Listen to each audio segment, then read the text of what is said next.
coming to our first One Life Challenge welcome day and meeting and nutrition seminar as well. This is Kathryn.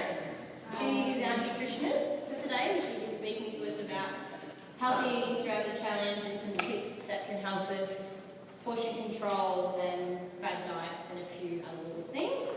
The first thing I want everyone to do is grab a pen, go to your calendar and change the time of the cooking school from 10 a.m. till 11 a.m. because the chef won't be here till 11 a.m. Who's the chef? Just found it. It is on its own. 11 a.m. Yeah, 11 a.m. It's a little piece of paper just on its own. Oh, it's a this one. Little piece of paper. If you missed it, I've got it here. I like it. So we're going to have the chef.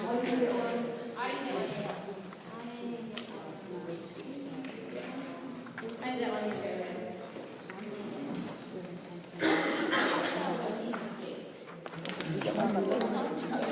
around. So it is Sunday, March 1st, the cooking school, which is at, it says 10 a.m. at the moment, it should be 11 a.m. 11 a.m. because the show changes. Alright.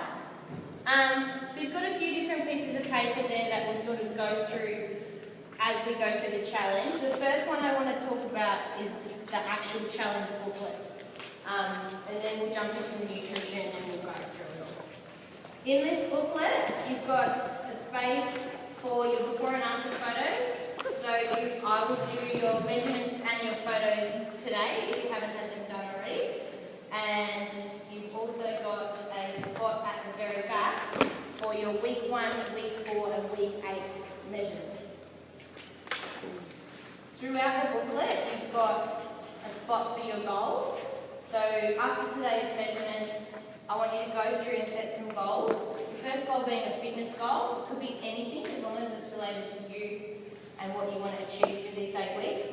A physical goal would be related to more your weight loss or your centimetre loss or what your total body weight percentage you want that to be. That would be your physical.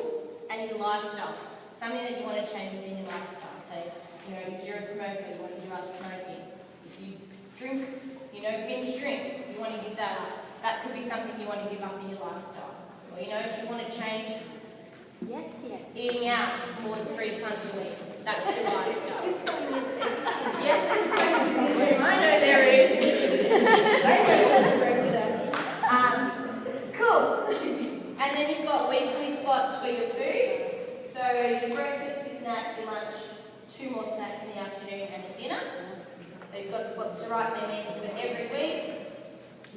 And then your fitness diary as well. In the back. To win the challenge, this must be filled out. If you have epic transformation and don't fill this out, you will not win. Because I don't know how your epic transformation is good. I don't know if you've changed your lifestyle. Cool, that's the biggest thing. Alright, I might hand over to Kathryn now, and she's going to go through some nutrition with us. This is why we're all here. This is the most important part, and then we'll jump into some other things. Okay, my name's Kathryn. I'm owner of business and actually nutrition. You can find me on Facebook. I've also left my email there as well, so if you've got consultations. I am offering $45 if you mention that you have got the online program. It's a 30-minute consultation with me. So I wanted to start off with everyone's understanding of what nutrition means to them. So what Evan's explained is there will be a variety of level of education in the room. Some of you have a good understanding of it and some of you don't. So I've put together a pamphlet which it is the basics of nutrition, which I think that everyone should have. So raise your hand. Who has a good idea what nutrition is? What is nutrition? Yep, go for it. What you eat. Yes. This one, Choosing the right food. Yeah. That's right. Yeah. So I'm going to try and promise not to read too much of this. I did write it as I would receive nutrition. So I've given a scientific definition, which is basically it is what you eat. It's defined as a science of use nutrients and other foods, so phytonutrients and antioxidants, things that make the skin look great, and its interactions within the body. So things like energy metabolism, maintenance of tissues, growth, reproduction, and regulation of body processes. From that, you've got your core nutrition, you've got optimal nutrition, so good nutrition. So what would you reckon is optimum nutrition? What's good nutrition? Has anyone got an idea? Balance between like carbohydrate, protein, vitamins. Yep. Yep. So essentially, we're looking at well-balanced diet. So a lot of people think with weight loss that you need to cut things out, like you should be eating carbs, and like that's something we'll talk about later on. It's about diets, low carb diets, which I do not advocate at all. And just reflecting on what you just said, it is a balance of nutrients. So I've essentially been partaking in a well-balanced eating habits. I've also mentioned now I don't like to use the word diet. I will explain that a little bit later on why I don't like to use the word diet. I feel like it does come with a stigma. And it sort of rolls into fad diets as well. You know, as soon as you hear the word diet, you're like, oh, I have to diet to lose weight. And then you sort of get stuck into that, and then that's where you fail. Whereas I like to promote a well-balanced lifestyle. So you're eating good food, it's well-balanced, and that's how you lose weight. So I'm going to talk a little bit now about core nutrition. So again, I'm going to keep asking you guys to gauge what you guys kind of know. What does anyone think of core nutrition? What does that mean? Well, it's pre-processed foods. All processed foods make comes out of a box or plastic bag. Yep, okay. What else? Does anyone got another idea? Shows a lot of me. One to many. Yeah, that's a good one as well. Like, as much as something may be deemed healthy, it's not a good idea to overeat it. Just because it says it's healthy doesn't mean it's going to be healthy if you eat too much of it. So it's like, too much of a good thing can be a bad thing. Okay, so what I've written is, it's pretty much the consumption of unhealthy foods, McDonald's, processed foods, overeating carbs there. It also includes foods that are low in fibre, high in salt, refined sugars, saturated fats, and hydrogenated fats. So that essentially means trans fats and things, fats are found in donuts, fats are found in McDonald's and stuff. Okay, so it does sort of go on about overeating. It also includes undereating as well. So core nutrition does cover undereating. What I mean by undereating is you're not eating enough of the good nutrients. And a lot of people with weight loss, they think that they shouldn't eat. They think that basically to lose weight, you should really cut back on eating. It is to an extent, like I'm telling you not to overeat, but I'm also telling you to eat at your level. Obviously, and not cut things out, yeah. Obviously, it's your family. When growing up, being overweight, on and off, your family says you're eating too much, so you're thinking if you don't eat a lot, you'll lose weight because people drum that in your head, so you don't know. That's right. And it's not just the family, it's the media as well. Yeah. Like this, and that's something I'll add on as well. The media like to drum into everybody that you need to cut out your calories to lose weight. It is to an extent, but not to an extreme. So, I know there's a lot of people out there that we've got things in society like anorexia, where you see the girls are just not eating anything and over-exercising as well. So that we'll continue on with overeating. I have listed in the pamphlet some health implications that sort of are associated with overeating. I do these things. I do like to use a bit of a scare tactic to scare everyone into eating appropriately. So it can impair and even prevent promotion of good health and well-being. It can contribute to increasing the risk of serious implications that include cardiovascular disease, high blood pressure, high cholesterol, diabetes, osteoporosis, depression, anxiety, overweight and obesity being the most obvious ones with overeating. Another thing that happens when you have poor eating habits as well is you're missing out on a lot of really good micronutrients as well. So when you cut out items or when you're sort of eating a lot of unhealthy items, you're missing out on some important micronutrients like vitamin D, you've got your vitamin C, your E's, just some beautiful nutrients that sort of really help your body to function. Now when you cut out these items, fibres are a fantastic example as well because fibres great for weight loss, so you need a diet that's high in fibre. But if you have a diet low in fibre, you're not going to do anything. And a lot of these vitamin minerals in this now, they actually play a very important part in your body for biochemical processes. So things like your liver. Your liver is like a fantastic...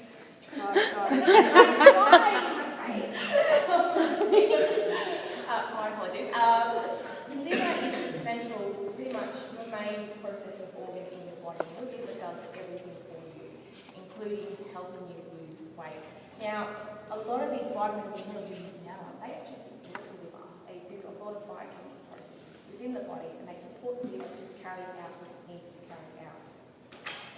So it's really important to understand what core nutrition means. And this is like something that I like to cover as well as a nutritionist, is I will look at you as a person, understand your energy expenditure, which is something we're about to talk about, energy expenditure, and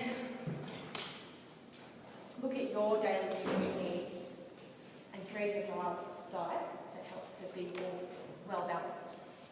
I just used the word diet, even though I hate the word diet, so sorry about that. Okay, so that brings me to my next point, which you sort of brought up about, overeating, good stuff as well. So I have given a good example of like what it means to overeat healthy foods. And one of the fine examples is avocado, because avocado is lovely healthy fats, and we also need healthy fats in our bodies. So, and I've written here, avocado, delicious fruit that is high in essential fatty acids, which can be good for the heart, especially consumed in certain amounts. However, with the misconception of its nutritional properties, people do tend to over-consume avocado without realising the ramifications. So if you overeat healthy fats, they become bad fats, because the body does this thing where it goes. Your body is an incredible thing. Your body does this thing where it goes, oh look, I've got excess amounts of that. I'm not going to use that, you're not burning that up, I'm going to put it into store. My body's good with that. Yeah, my body's like that too, we're all human. So, yeah. I have to watch what I eat. If there was a competition for that, I'd win. Yeah. So that's like a one example as well. And when you overeat something like avocado, it does deter weight loss. You're not going to lose weight. Like you're going, I've been eating all this avocado and all these healthy fats and I'm not losing weight. It's probably because you're overeating those good fats. So just be really careful, really conscious of how much you eat and how much you put into your body. And like on a daily basis, it should only be 1/4 of avocado that you consume. But no, question. I just want to throw in there as well with your healthy fats is nuts too, guys. So if you're snacking on nuts all day, that's same as the avocado. So that's going to land in that same thing. A handful as a snack. Yeah. That's it. Because again, nuts are high in fats, and we all know that nuts are high in good fats, but the overconsumption of them will put on weight.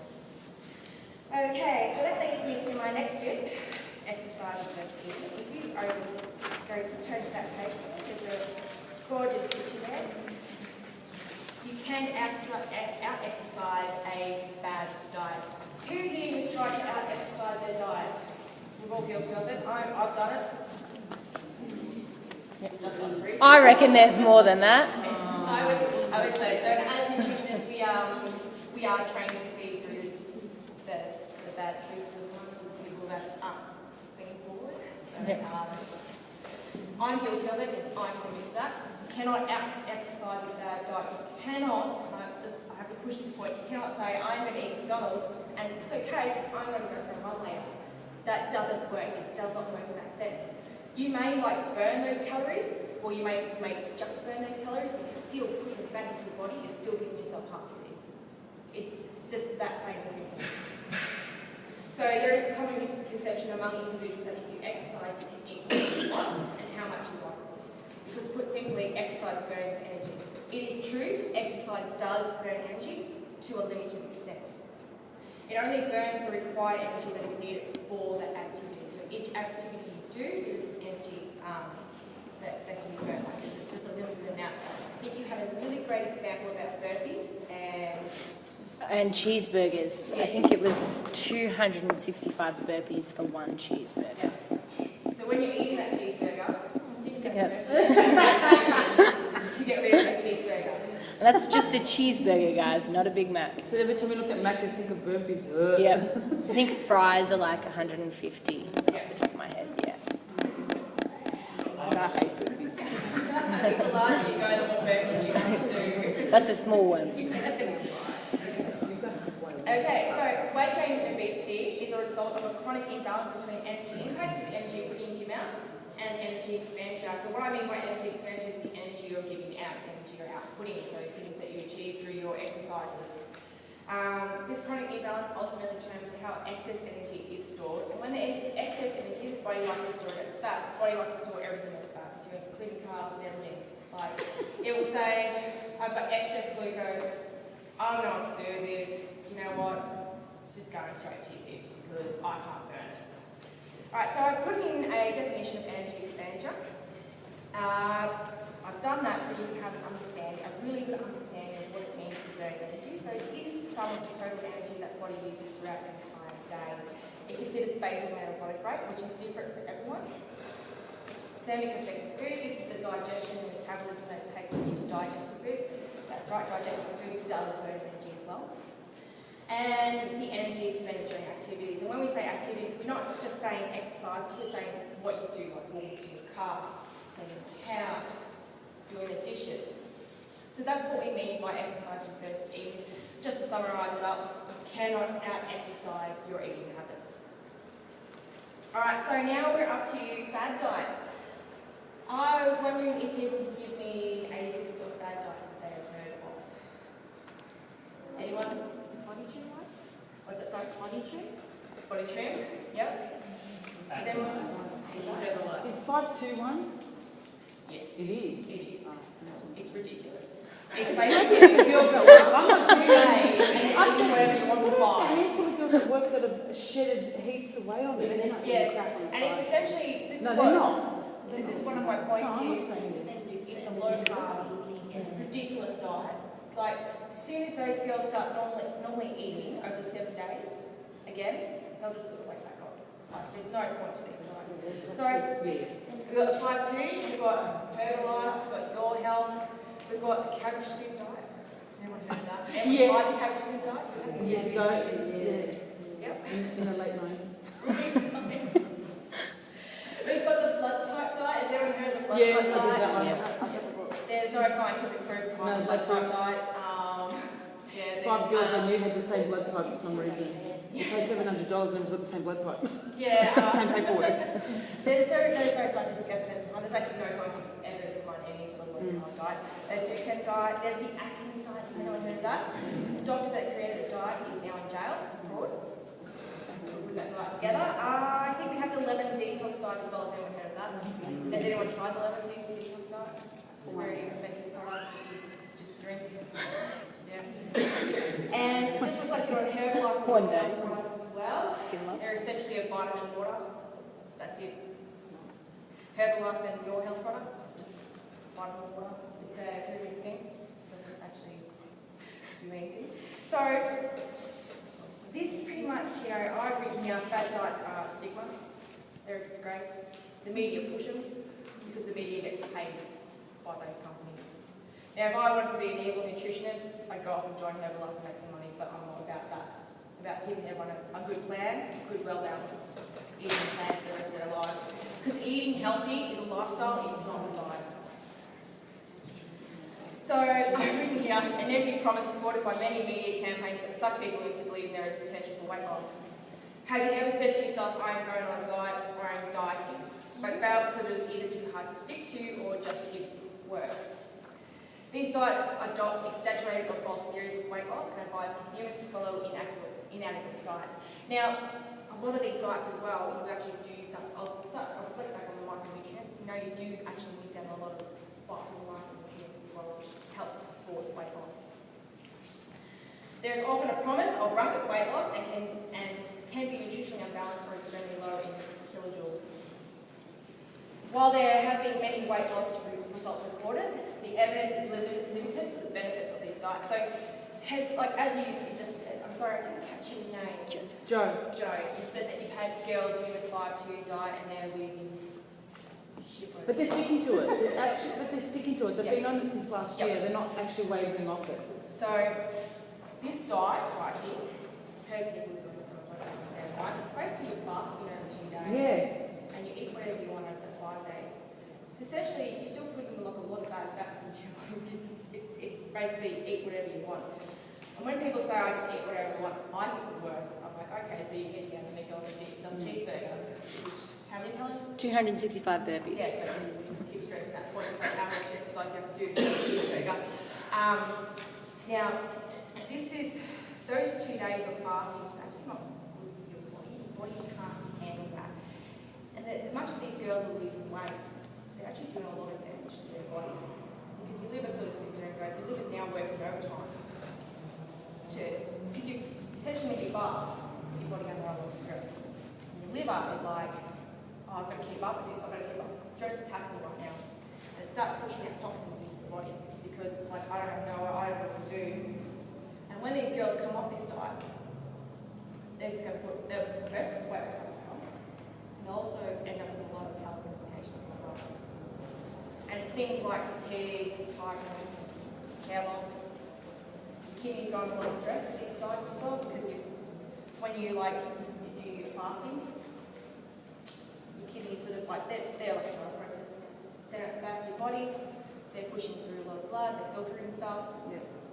So if you go on the right diet and you've had hair loss, will the hair come back slowly if you're eating the right nutrition? Yeah. About 3 years ago, I was diagnosed with celiac disease. I lost a lot of hair because I didn't know what was happening to my body. I was still eating gluten at the time. I lost a lot of weight. I was quite underweight, and I lost a lot of hair.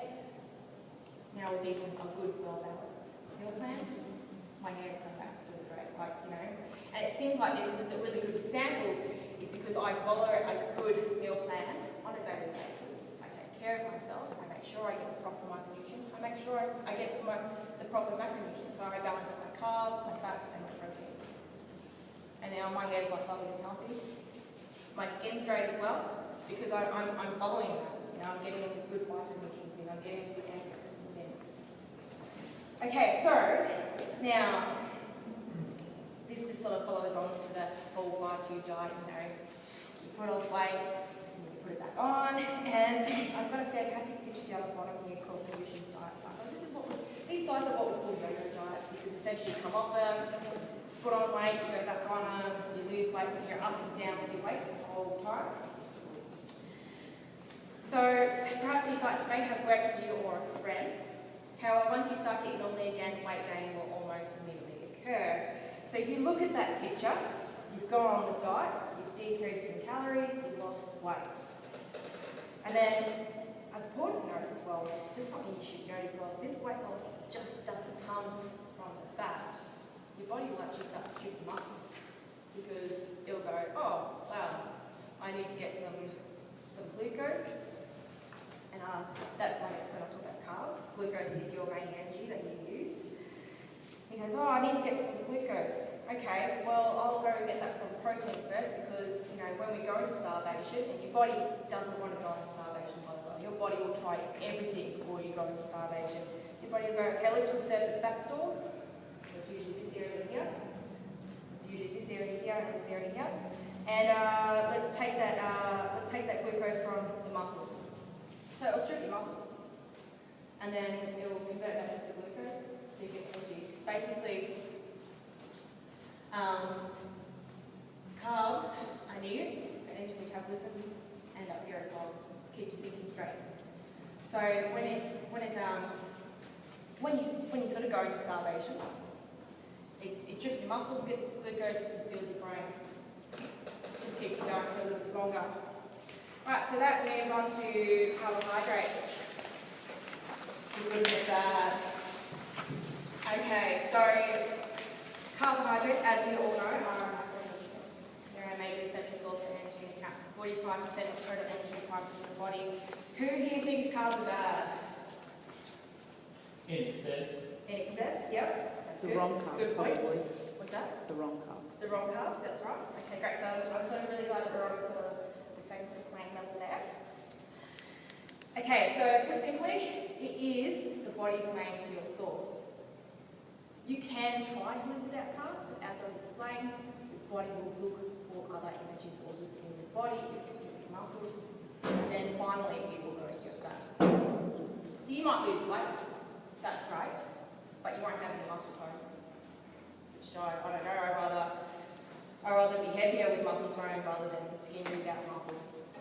muscles are quite a large organ in your body. It's something that you do need to keep going in life. Okay, so the body converts carbs into a simpler form, which is glucose. We all know about glucose, which are metabolized to create energy for the brain and muscles. Okay, so I have given you a bit of a biochemistry lesson there in the pamphlet. This is the simplest form of how carbohydrates are metabolized within the body.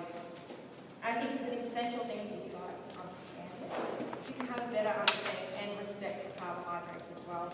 So carbohydrates after consumption are broken down into glucose before being absorbed into the bloodstream. In the bloodstream, glucose enters the body cells with the aid of insulin.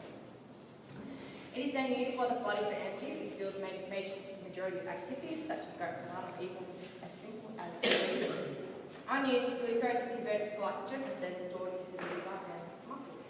So that's where it goes for its excess stores in the muscles. If this unused glucose is still not being used, again we reflect on the high energy input and low energy output, it can be converted as fat and put into long-term storage. So, yeah. Alright, so there are two forms of carbohydrates. You've got your complex and your simples. Simples are generally your glucose, fructose, and your galactose. I don't expect you to know them, but I guess you guys will have an understanding of glucose and fructose intolerance. It is important to note that simple carbohydrates should not be consumed on their own, but rather in a complex form. Now, you hear of people doing U shots, which is a pretty straight shot of glucose. These should only be consumed during the endurance race when you are burning energy. I've seen people just at the gym doing like weights, doing U shots. It doesn't work that way. They're just putting it back into their bodies.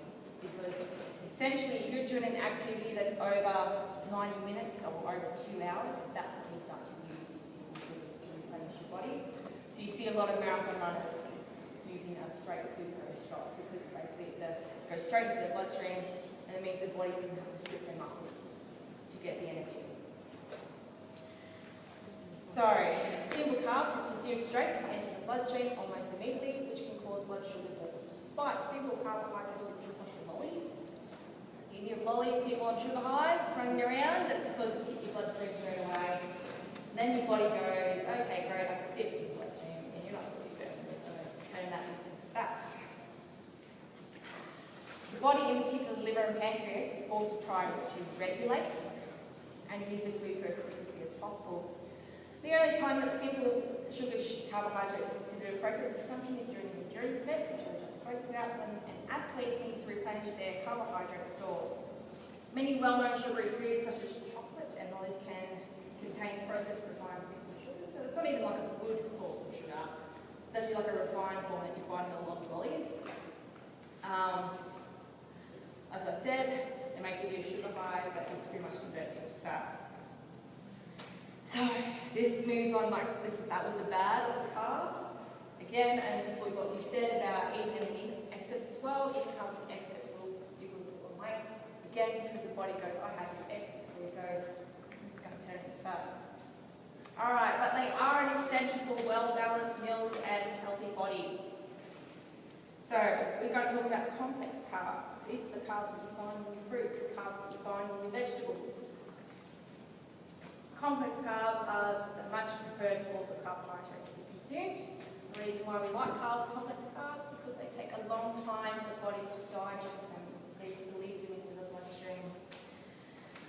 After consumption, they take a significant amount of time to be digested, broken down and metabolized for energy. Thus it has a slow release into the bloodstream. So it goes nice and slowly.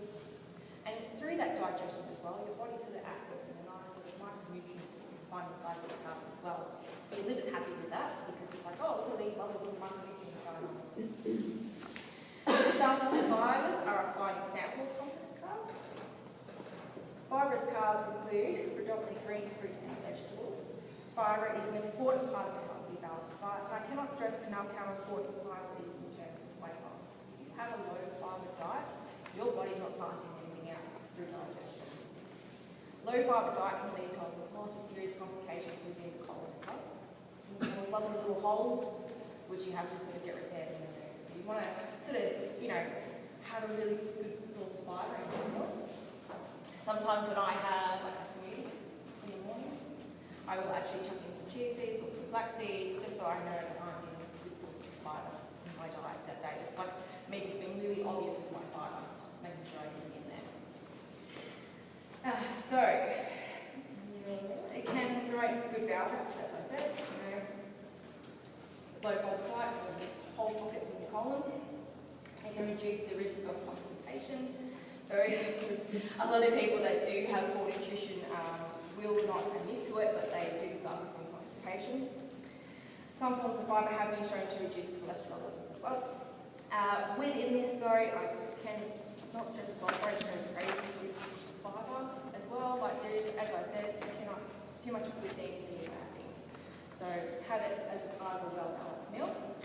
Kathryn, can you just go through some sources of fibre for everyone, some good sources of fibre where they find it in their fruits and veg? So specific sort of vegetables and stuff that they find it in? So as I said, we've got the green fruits and vegetables. Now, I like to have green apples. Now, the thing with green apples though, you have to be really careful with sugar content. Like as much as it's natural sugar can turn into fat as well. So, it's, again, we reflect on the whole well-balanced meals.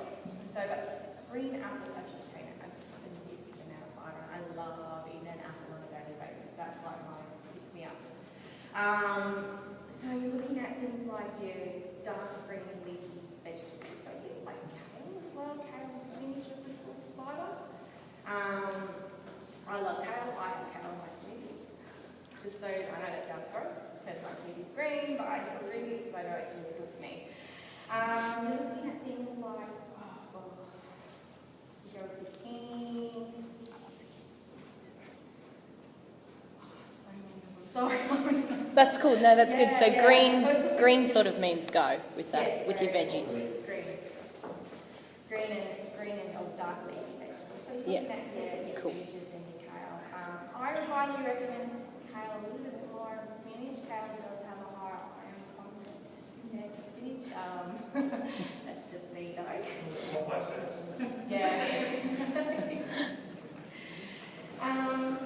Okay, so in terms of weight loss, by replacing sugary fatty foods with high fibre foods, it tends to reduce the kilojoule intake of a meal. High fibre foods can add bulk to a meal and promote that feeling full sensation. And this is just an important note for everyone to know.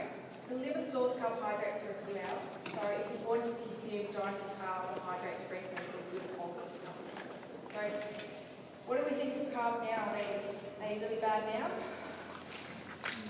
Does everyone eat like fruit and veg on a daily basis? No. Okay, so just the next thing. This is the negative side of cutting out carbs. So this is actually one of the people who need to take anything that will help with their weight loss. An inadequate supply of carbohydrates will force the body to use protein and fat as energy sources. We've briefly spoken about, the body will go, I haven't got any carbohydrates, I'm going to strip the muscle because that's what the glycogen is. And it'll start stripping the muscle and it'll start using that as energy. Once the muscles are gone, it'll start to use your fat stores. So it's pretty extreme.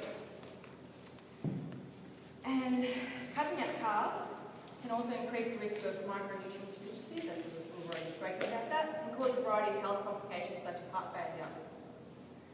And I was going to put that in there, and death. That's the extreme cases, obviously, but I didn't think you need to know that. Okay, so protein as an energy source. In the absence of carbohydrates, the body will break down muscle tissue to create energy. This can lead to muscle wastage, reduced metabolism, and a build-up of ketones. I just think just an important thing too about carbohydrates and how it is pretty much the body's main energy source. Your body needs carbs to help you lose weight. It helps you increase your basal metabolic rate. Your basal metabolic rate is pretty much your resting rate. So you like the rate of energy that you burn when you're doing nothing, sleeping. That's basically it. And your basal metabolic rate does depend on several factors, like height, I think it was your age, and it also depends on your meal plans. So if you're not getting enough carbs, your liver's like, well, we'll just reduce metabolism so you're not burning enough energy. That way I can help your body to stay alive. Body's an incredible thing. It will prevent you from going into starvation. It will prevent you from dying. But if you're not helping your body's always going to be unhealthy. So it's important to take care of yourself. It's important to take care of your body. So, we talked about muscle wastage, reduce metabolism, and build up ketones. I will go a little bit further in ketones in just a bit. Okay, so this cannot be counteracted with high protein meals. So you cannot say, okay, so my muscles are being stripped, I'll just eat more protein. It doesn't work that way. High protein consumption accompanied by low carbohydrate consumption can cause a strain in the liver and can further lead to dehydration and poor kidney function, to the point where you go into kidney failure. So it doesn't work. Cannot counteract a low carbohydrate diet with high proteins. What about fat as an energy source? So the body's last resort. Unlike protein, fat cannot be converted to glucose. However, the body can shift energy metabolism and will use fat, and fat will take an alternative metabolic pathway. So you've got your fats around this area here, little fragments going on down there. Fat fragments will combine and form ketone bodies, and you do not want ketone bodies. There was actually a diet, or this diet scheme, it was a ketogenic diet. It was essentially starving yourself until your ketones kicked in, and that's how you lost weight. So essentially it was a starvation. Ketones then eat your body, doesn't it? Isn't that what it was? Sorry? Excuse me, was basically that your body started to eat itself. Yeah. Because of the ketones in there. Yeah. That's it. That's a really good definition of it. And just to stress that as well, you never want your body to eat yourself. I don't want to probably eat. No. It's essentially your body is caving in from the inside out.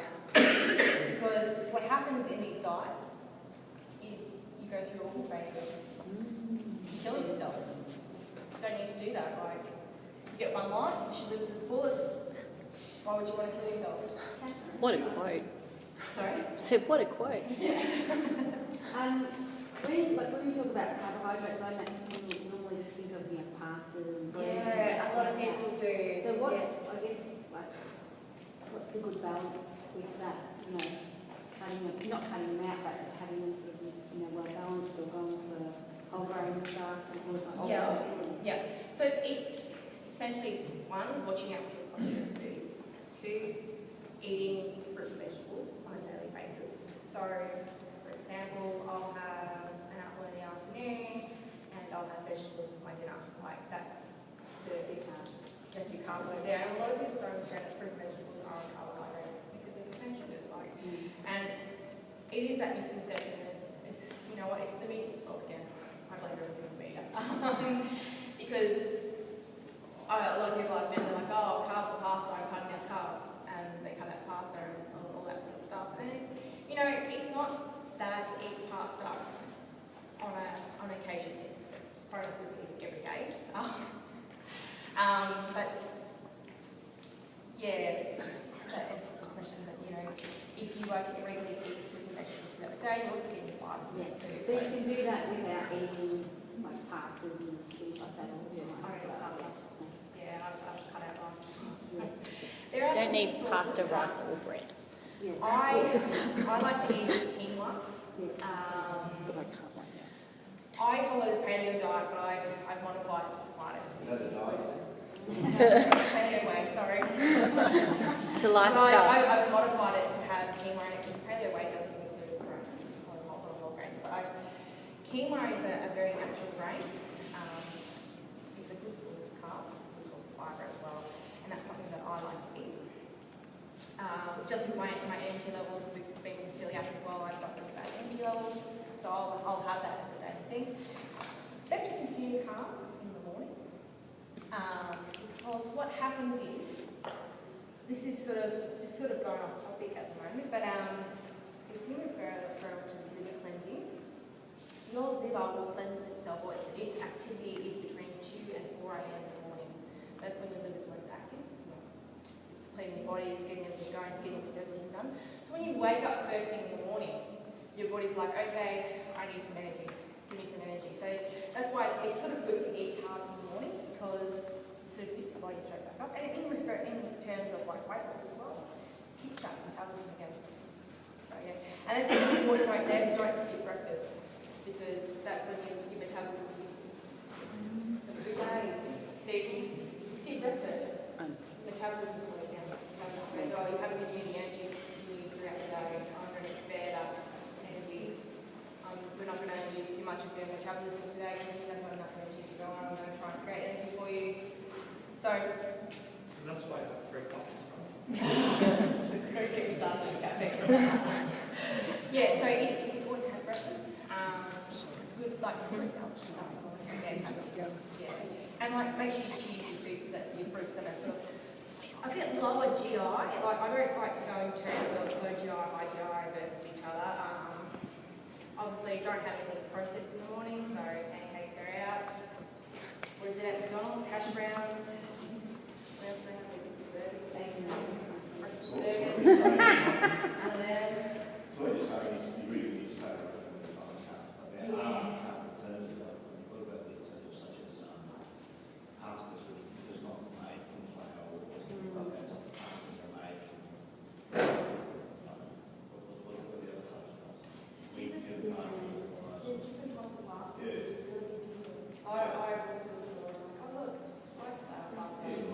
That's great. You don't think about it Things too. like, when you think about things like the rice, for example, you get your white rice, you get your brown rice, you get your red rice. Basmati rice. We all know that white rice is not as good as Yeah, it's brown rice. Brown rice goes down slower. Yeah, so I mean, it's like rice and pasta.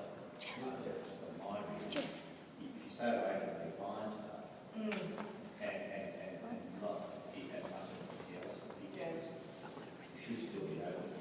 One of the things I can say though is you have to be really conscious when you're choosing your food. So just on that, refined foods and stuff, have a really good think about what the processes have gone into it to make it like that. So you do things like rice pasta, like pasta made from rice flour. Just think about the processes that have gone into that. I wouldn't eat. When you talk about diet, other things that just come to mind, you look at like a caveman diet, which is all that natural type stuff. So Yeah.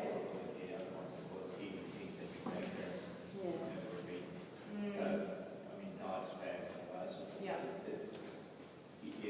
there are bad ones, there are some ones that are well, you can, but Yeah, that's why I sort of reflect on the paleo way, because it does go back to sort of very basic. Yeah, it has been labelled up, and there's a few people trying to fight against that. I think the Heart Foundation put a label on it, that's a fact. Heart Foundation are pretty evil, considering they get all the ticket approval. Yeah. It's also about being creative. We use cauliflower as rice, so it's fried rice. yeah, and then lots of pasta, you get those spaghetti squashes. Yeah. And Yeah, that's a great one actually. A really good example is making your own pasta as zucchini. I've done before. It's absolutely I love it. Yeah. And carrot.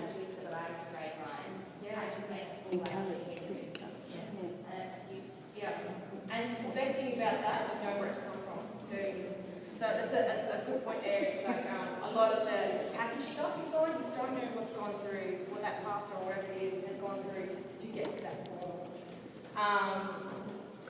Breads as well. I tend to try and stay away from bread unless it's made myself. And that's using like gluten-free whole flour. I don't barely use white flour anymore because the bleaching that goes into white flour. Does anyone here use white flour? Yeah, it's not meant to be fine. It's not meant to be totally white. White flour, they like to bleach it. They put it through so much processing that gets nice and fine. If you go back to like the 1800s, 1500s, flour was actually like really great. A lot of the breads were really quite coarse, which meant that it had like a little bit of fibre content in it as well. So yeah, things like that. And you reflect it in your refined food, processed foods and that. There's I actually do work in cancer as well. There's a high prevalence of colorectal disease now, which is So when they go on about the paleo way and how it's a bad diet, I don't actually believe that. I think it's actually fantastic, the fact that it's making us go back to eating raw foods. Well, obviously, chicken, like chicken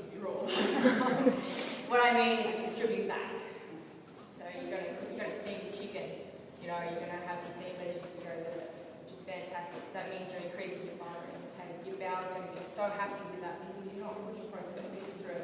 Liver's going to be fantastic. Your tablets is going to improve. Sorry? What's that?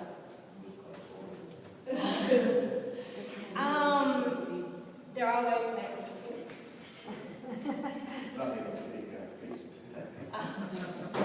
That's one way of doing it. But you know, you are allowed to use the spices in paleo way as well. So, you know, make it interesting, get creative with it. That's what I say to a lot of clients, get creative with cooking. Like, make this thing faster. It's fantastic. You know, get your tomatoes, make your own. Fish tacos with salad. You get fish, white fish, and then use the salad leaf and Yes, taco that's another bread. way of doing it. Or you can do. You saw that? You can do with your lettuce cups there. Yeah. You can make that like a nice Asian dish as well. It's all about like, you know, eating fresh ingredients. Like, We had pancakes for breakfast. Last night, too, but it's just with banana. Awesome. One of the best things I ever picked up from one of the things was that banana pancake. Absolutely fantastic. Yeah. Couple of banana, egg, bang it up. Done it. Oh, awesome. Absolutely awesome. yeah.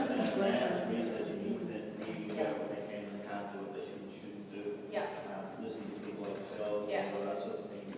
It's hard. I recommend From it's my very hard. perspective, I think the issue that I have is obviously what food you consume, before be it good food or bad food, knowing when to eat the right sorts of foods, Yeah. how those foods should be balanced with the amount of exercise I do. Yeah. So am I eating too much for what I'm doing? Am I eating not enough for what I'm doing? If I'm exercising twice a day, should I be eating more food? It's not going to be said you've got to eat to lose weight, but when I start eating, I start so somebody eats 6 times a day, well, how much do I eat 6 times a day? Yeah, I Four. Yeah, so when you say Determine how fit you are. He's pretty fit.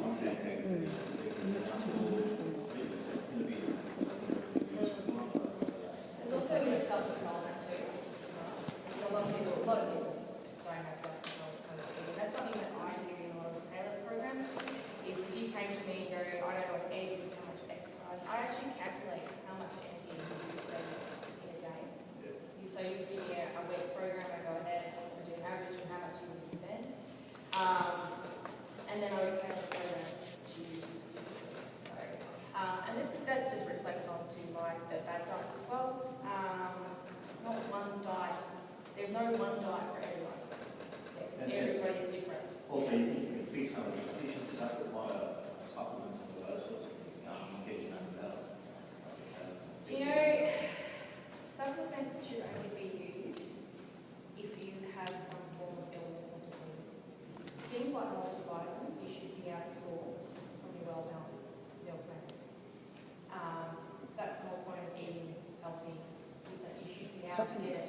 Make expensive weed. But you go back to the media and you're so bombarded with these images, you walk into say price line. Yeah. All these shelves, all these Yeah. things, you need to take them now. And you can They'll do it. Any official tablets and Yeah. tablets, the Q10 tablets, because they have spirituality, all these sorts of things. Yeah. All those sorts of things, Yeah. you need to do horrible, all those sorts of things. So, There's nothing scientifically based about Horrible and then, Yeah. then all of a sudden, Yeah. you know, something that's just, I don't know, sludge and tastes like shit, Yeah. And one thing I can point out is when you do walk into these stores, they'll have it at Pilot. What's my Well, it's all fine. strategy that major stores like to do? Coles do it all the time. And in those, this is thrown up information to help them do. Coles, when they want to sell something, they want to buy a company to sell something, they'll put it at the entrance, they'll put it at eye level. They will make you see that. As long as you've Price got a line and picture. Tesco warehouse do the same thing. Yeah. So essentially, if you had a well-balanced meal plan, you shouldn't have to be sourcing nutritional tablets. You know, you shouldn't have to be sourcing multivitamins. It's only when you're suffering from an illness or, you know, malabsorption of the gut. Like I take iron tablets because I've got celiac disease. I don't sell iron like very well. So I take iron tablets on a daily basis. That's just how I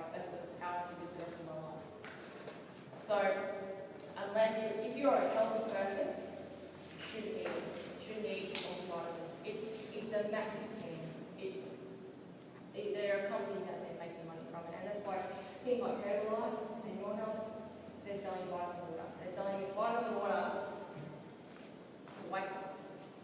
That's it. So, yeah. So it's a bit of what people want. Thank you very much for that. It's just about the balance. Yeah. Somewhere or other, you've got to work that out for yourself. I don't know what it is. It is like, as part of my job, is to help people find that balance and to work it out on a personal basis rather than on a population basis. So what I can do is I can calculate your energy, how much you spend over a day, and then we tailor a diet accordingly to that. So that I don't give, but you know that you're getting the nutrients that you need.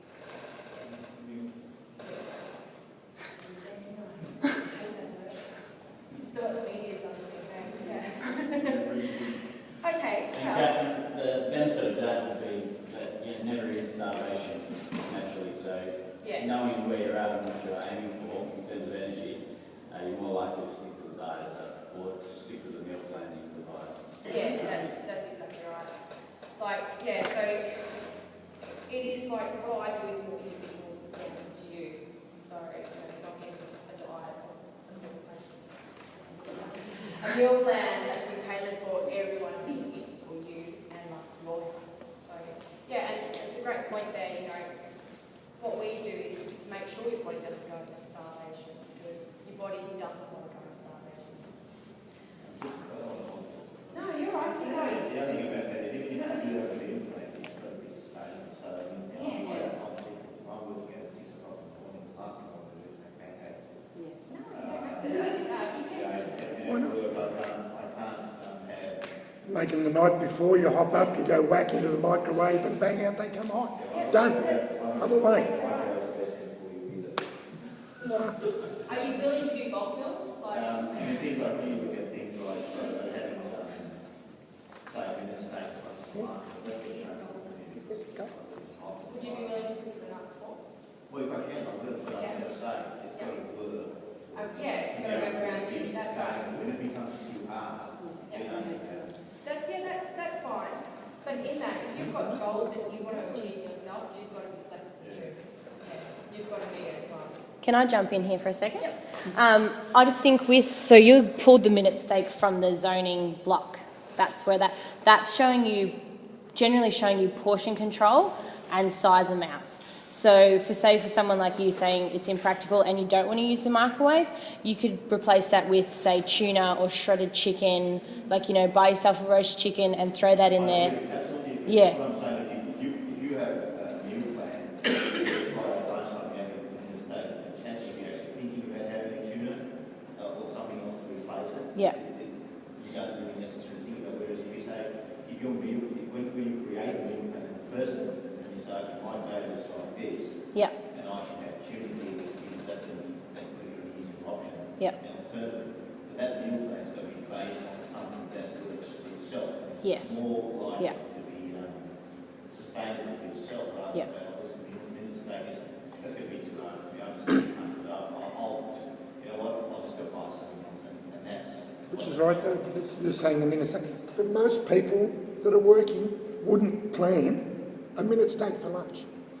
Yeah, well, that's right. Because you wouldn't, so when you're doing your meal plan to begin with, it wouldn't be in there. Yeah. That's just been produced. You know, There's we something. all do right now. If you're home, yeah, Yeah. do it. We just, based on, you know, yeah, convenience or, what we're doing right now. And very few people actually, you know, this is plain dinner and say, oh, what am I going to bring on that go out and dinner? This is where I sort of wish Laura was here, because Suey's daughter, has absolutely amazing meal prep and meal plan. And if anyone's ever got her on Facebook or have a chat to her, she is fantastic when it comes to planning and prepping. And I know you say sort of in your lifestyle that maybe it doesn't work or it's too hard, then a lot of people say spend 2 hours on a Sunday and you can prep your whole week. You can prep every single meal for that week. Have it prepared and then cook it. Your dinners at night, you want them fresh?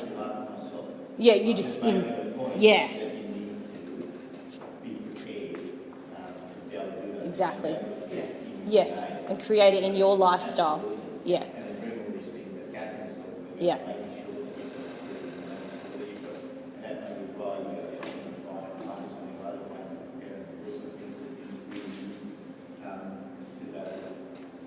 That's fantastic. Yeah. As I say, it's still put down as some sort of element of individualism. Yes. So there's a plan. Go away and do that. So there's actually in the back of that book, there's a space for you guys to create your own. So that's, like a guide, and that's exactly what you're saying. You need to create your own. No, yeah. Today what we're trying to give you guys is ideas, advice, guidance, and then you go away and you create your own meal plans, your own advice. Kathryn said as well, like she's offering $45 sessions if you want that individualised one, and that's a really cheap rate as well. So exactly what you're saying, Terence. Yeah, you want to individualise it. You want to go home, you want to write out your own meal plans, and that's what you want to set up. So awesome point. I love it. No, thank you very much. It raises a lot of points.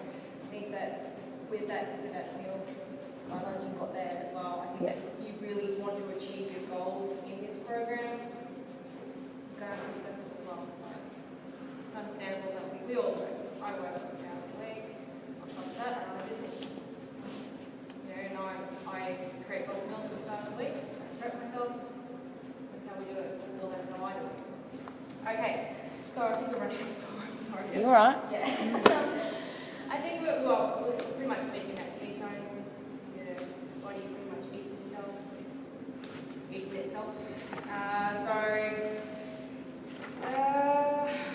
So essentially, if you were to cut out carbs, it goes protein and then it goes into fat.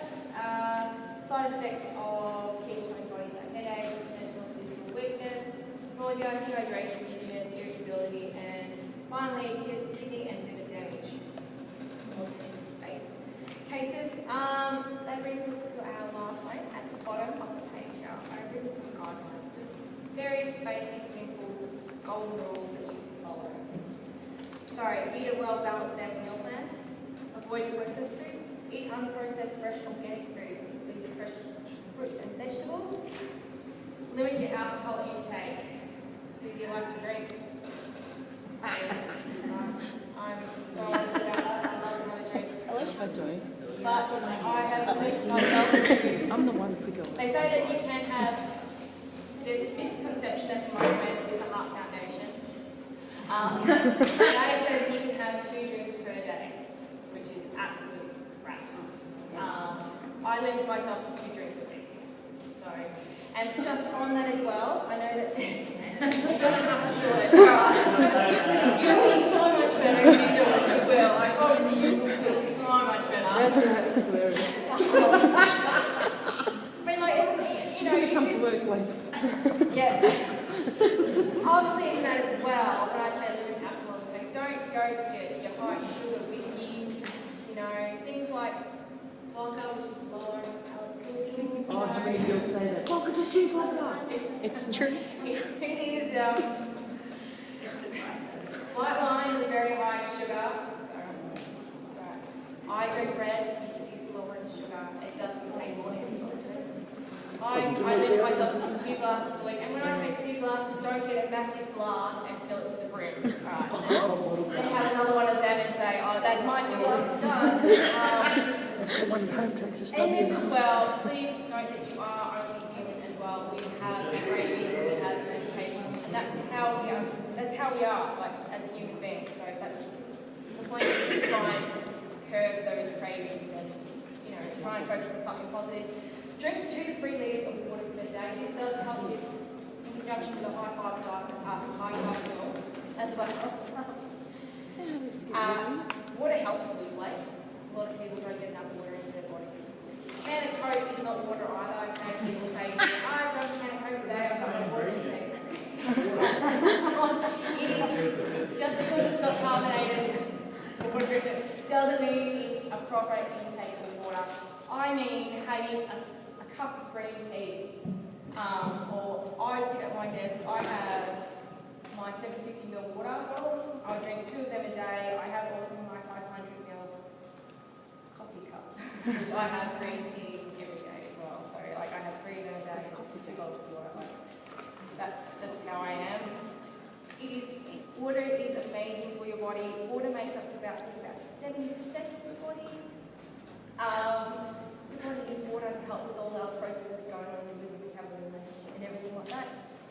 everything in the body. So assist with weight loss. Limit or avoid dairy.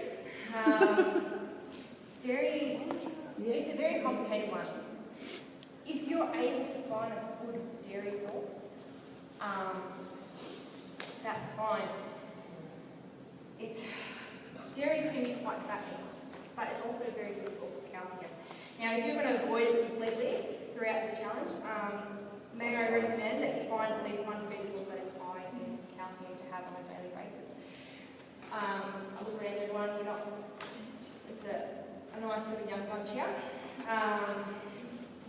It's important that you get your calcium in, especially if you're going to be doing weights as well. Weights without calcium can lead to weak bones. Weak bones can lead to osteoporosis later on in life. When would you get the calcium? Well, as I said, kale is a great source. There has some calcium. Almonds as well. Believe it or not, they've got some good calcium in them. What I can do is, I haven't got the full list today, so I can send Eb a full list of calcium. The next one that is avoid eat unprocessed organic foods, regularly eat fruit and vegetables in moderation, and don't over-consume your carbs, but you know, eat in moderation. Every morning, this is my favourite tip that I live by religiously. Drink lemon water, like half a lemon juice, like half a lemon, squeeze into 250 ml of warm water. Yes, I've heard that. I have heard that. I'm currently researching that because I've heard that it has benefits on reducing cholesterol. Apple cider vinegar. It's actually got a lot of benefits, which I'm sort of putting together something for myself. So I don't know that it's such a new thing. Great for digestion too. Yeah, so it's great for your tummy. Apple cider. Cinnamon actually is fantastic for weight loss. In particular in early if you choose to have like a berry smoothie in the morning, I recommend putting in half a teaspoon of cinnamon because it actually helps you get your sugar cravings throughout the day.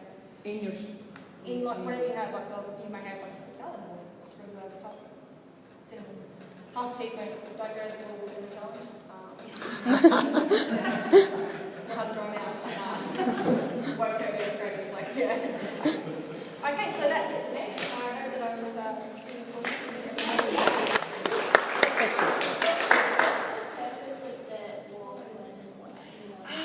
Lemon actually is a natural way to detox your liver.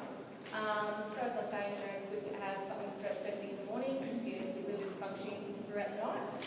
So you have some food, and lemon sort of like helps to sort of clear the liver, and I think it's the vitamin that's within lemon that helps sort of restart it to get everything going again. So it's really good to have that in the morning.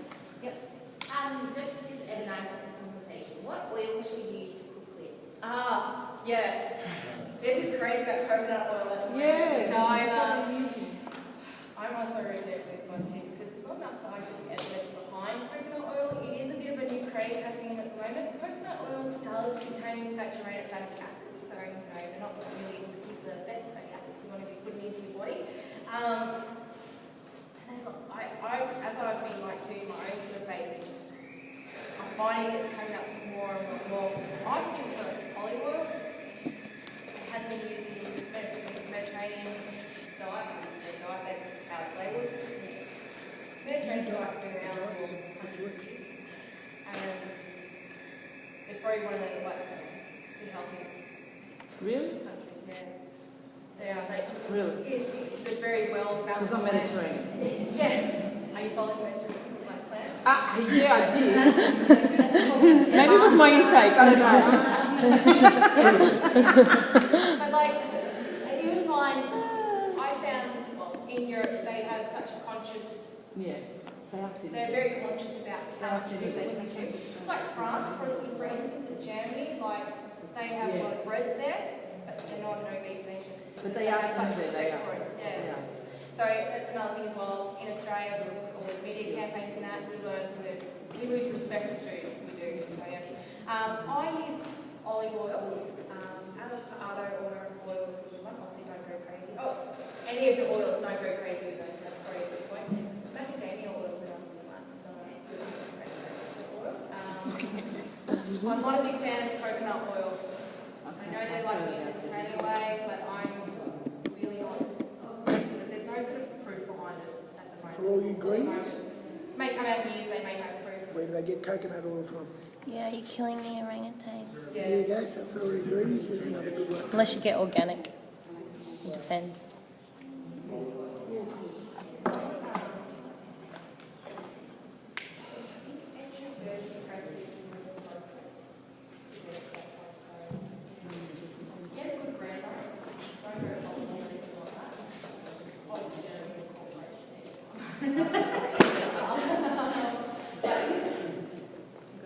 Coles can sell their items cheaper because they've used cheap manufacturing processes to get it from stage. So Did you give me that stuff? I'll get Coles. it's an Aussie one. Yeah.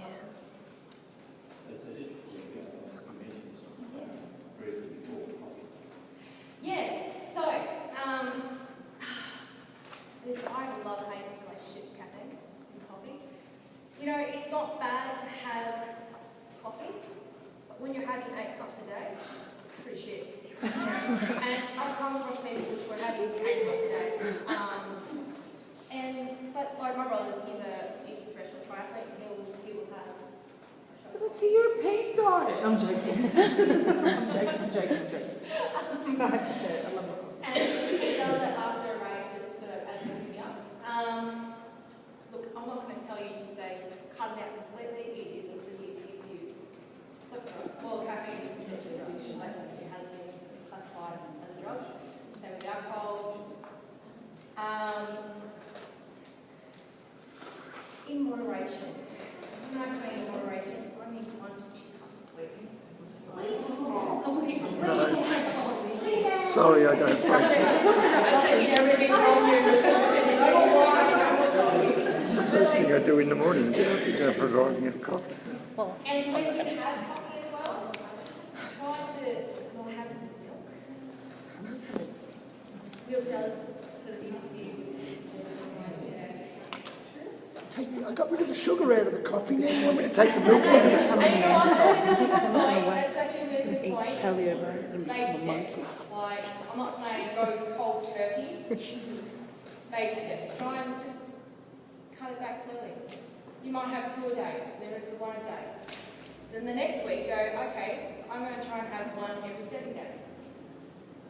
Just, yeah, so with wine, you know, or whatever you're drinking. Don't, you know, and you're going to fail. If you go cold with anything, you're going to fail. Yeah. Like I said, we're human, we have temptations, we get cravings, just baby steps. Yeah. Can you be generally healthy and have 2 cups a day? Are you working out all the time? I don't know, just asking. Yeah, Yes or no? you can. You can. It does depend on you as a person, but all in terms of your own body. What would be the challenge or benefit from the challenge with having 2 cups a day compared to 2 a week? Or the benefit that goes with having just 2 a week? Well, okay, so essentially with caffeine, as I said, it is a bit of a drug. Your body starts to rely on that as a pick me up. Your body starts to go, oh, it's 3 o'clock, it's coffee time. The benefit of cutting back on your coffee is your body starts to sort of not become reliant on having a coffee, so it becomes reliant on what you're eating and going, no, I'm going to source anything somewhere else. That's so, instead of using something that's caffeine, something that's artificial as a pick-me-up, a coffee, your body starts to rely on yourself, that's beneficial. That means you can you don't have to at 3 o'clock, you don't get 3:30 guys because you're already going, you're on your well-balanced meal plans, you're already going. That's it, that's pretty much it. There are other coffees, one of those, as I said, I have a love-hate relationship with it. There are some benefits. It does aid in picking me up. You know, my brother does a lot of endurance races, so afterwards you have a coffee just so that you can keep yourself going throughout the day without crashing. But then there's that addictive side as well, where your body becomes reliant on it. So your body goes, oh, yeah, okay, 3:30, I need my coffee. So you sort of start to cut back, and when you cut back as well, there will be withdrawals too, just headaches, sometimes shaking. Yeah, you sort of learn to get past that. Yeah. So that is coffee is an interesting one. It is a stimulant It is. naturally. So It is naturally stimulant, yes. anytime there's a study that said if you reduce your coffee, you'll operate at a normal level of energy throughout the day, whereas if you're having it 2 times per day, you'll be operating at a lower level. And when you have your coffee, you'll go to normal function. Yeah, So, I think that sort of reflects on the point that your body sort of becomes reliant on caffeine as an energy source. Yeah. There was also another, this is probably off the topic of weight loss, but in endurance racing, they tried to test a few cyclists on the effects of caffeine and how it could improve their performance. They found that it did, and only because it acts as a placebo. So, you know, don't have it pretty dirty, your body goes, oh, I need coffee, and it's acting as a placebo, so, you know, you might be drinking coffee because you think that it's going to improve your energy. Because you believe it improves your energy, your energy picks up. So there's that as well. It's a very sticky sort of topic. There's a lot of evidence for, a lot of evidence against. Yeah. in terms of losing weight over an 8-week challenge and becoming more generally healthy, is this one of the biggest things we need to focus on, or is it something that we should be shooting for through our evolution? Okay, so as a nutritionist, I like to live healthy, and so I guess a little bit biased on the topic of caffeine. So that's where my perspective is coming from. It's probably not the biggest thing to be focusing on, but as I said, if you're having between 4 to 8 cups of coffee a day, that can lead to weight loss. That's a bit silly to be having 4 to 8 cups of coffee a day. There are people that do it. If you're limiting yourself to 1 per day, you know, in terms of weight loss, it's not the biggest thing. It does depend, like, on the fat content of the milk that you're putting in. Don't know if anyone of you want to switch to almond milk instead of dairy. That will actually help to influence your fat intake over the day as well. I was going to say... Still want to know though, how do you milk an almond? What's that, sorry? I still want to know, how do you milk an almond? I still want to know, how do you milk an almond? Bring up the way you make almond milk, the way they've done it, is they soak it in water. Yeah. And that's how they get it turned into almond. Europeans soak them and then eat them naturally like that. Yeah, and you know what? It's, you can do the same with cashews. Yeah. And cashews are actually the healthiest stuff that you can get compared to almonds. And Expensive. unsalted ones aren't as expensive as salted. Yes, and that's another good point is avoid your salted foods. Yeah, that's when you know they're being processed. And try and source unprocessed nuts as well. Right? When I mean by unprocessed nuts, I mean like organic ones that haven't been salted. Just still on actually is a really good point. You may need to buy yourself a nutcracker. It is extremely annoying when I do it while I'm sort of writing out like programs and that. I would sit there with my nutcracker and crack nuts. The good thing about cracking nuts as well is that you're not eating as much because you sort of get really opened after a while.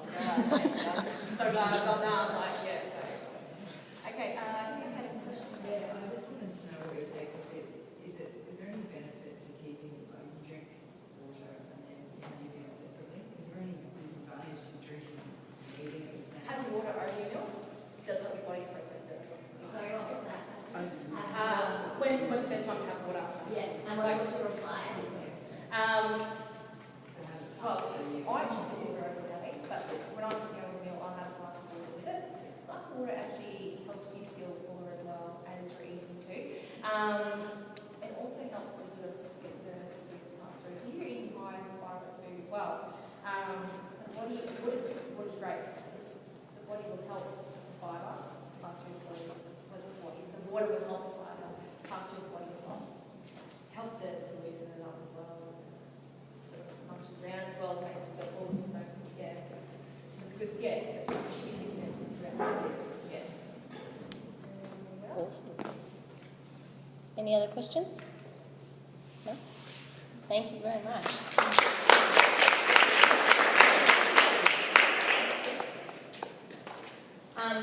And as Kathryn said, she's offering those sessions for $45, which I think is nearly half price. So if you guys want to jump on that, that's just for you guys. And that's your email up there. I post recipes that taste nice as well. What's that? That's just so naturally you nutrition at gmail.com. There's recipes there. I'm not going to talk too much, I'm just going to talk a little bit, just to explain to you your sheets that you have, and then if you wanted to come and have a chat to me afterwards, I'm happy to do that. It sort of touches on, Terence, what you were talking about before with the zone block and your paleo pyramid that you've got there. This is my favourite pyramid in the food world. The pyramid that the government gives you, and this pyramid is completely different. So pretty much the paleo way is clean. That's what it is. So it's your water, your healthy fats, your meats, your proteins, your vegetables, nuts, seeds, fruits and veggies. You start your vegetables, a little bit of them, and then try and avoid the dairy. That's a touch and go as well, as Kathryn said. So it's just touching on that. Avoid your grains, avoid your legumes, and avoid your sugar. That's the biggest thing here for weight loss. For weight loss, the biggest thing is you don't want to go near those pastas, those rices, or those breads. Don't even think about it. That's the biggest thing. If you cut out one thing for this 8 weeks, your sugars, your pasta, your rice, and your bread. Get rid of it. So sugars including soft drinks and cereals. Biggest things, and alcohol. What do you mean by cereals, like breakfast cereals? Yes. Yes, breakfast cereals are high in sugar. Really high in sugar. Lot of hidden sugars in breakfast cereals. So the biggest thing, and I just want to touch on, Kathryn said, so have your carbs in the morning. So I know that a lot of the people in this room will have a smoothie throughout the day. So if you have that smoothie in the morning, you wake up, you have that smoothie in the morning, it's got your carbs in there, so it's got your berries and your banana, it's got those carbs in there, you kickstart your metabolism and you're going. Best time to have a smoothie. There is a little, can I sort of get a show of hands who knows about zoning and who doesn't? So I'll touch on. Who does know zoning? A little bit. Cool. So half and half. The zoning way of life is combined with the paleo way of life. So by combining the zoning, it helps you to portion control your foods. That's what zoning is. So this little piece of paper here will tell you a rough estimate, as Kathryn said, each individual to their own, a rough estimate of what we call daily blocks that you should be having throughout the day. So on there, I'll start from the bottom. It's got your small female, which would be 10 blocks. A medium female, 11, and a large female would be 13. If you're training excessively throughout the week, you want 14. Same for the men, you need to be more intake with your food. So the small male would be 16, a medium male would be 17, a large male 19. And then again, if you're training a lot, it's 25. So it's actually a lot of food. I'll explain what the blocks are in a second. In terms of small, that means small as in structure, or small as in tiny, or So the average female, small as in like tiny. Yeah. The average female will have about 12 to 14 blocks of food per day. So that's why I've based on, in your other book, I've based the average female on a 12 block and the average male on a 15 block. You can up or down it as you please. If you flip over, this is going to explain what the blocks are. So one block says 28 grams of protein. I'm happy for you to go to 30 grams of protein for one block. It's mentally a lot easier and a lot less stressful. So 30 grams, let's say you're having a 1 block meal for a snack, you might have 30 grams of chicken, half an orange, and 3 almonds. That would be an example of a 1 block snack. Are we following? Yeah, cool, beautiful. So this is in combination with the other one that I've given you, which is zoning your day. And what I've done there is I'll start with the female one, or just 12 blocks really. It's essential to anyone, they're all the same. So what I've done is an example day of what you may eat. So 2 blocks for breakfast, again including your protein, your healthy carbs and your healthy fats in that. So breakfast could be your 2 poached eggs, which is your protein, 1 apple and 6 almonds. So that's 2 blocks. That is a big breakfast. So when you think about the food intake that's coming in, you want to be eating continually throughout the day. I don't want to harp on too much here because Kathryn's touched on a lot of it. All this is portion control, and it gives you example sizes of what you'll be eating throughout the day for your foods. There is a spot there for you guys to have a look, go create your own meal plan and do that.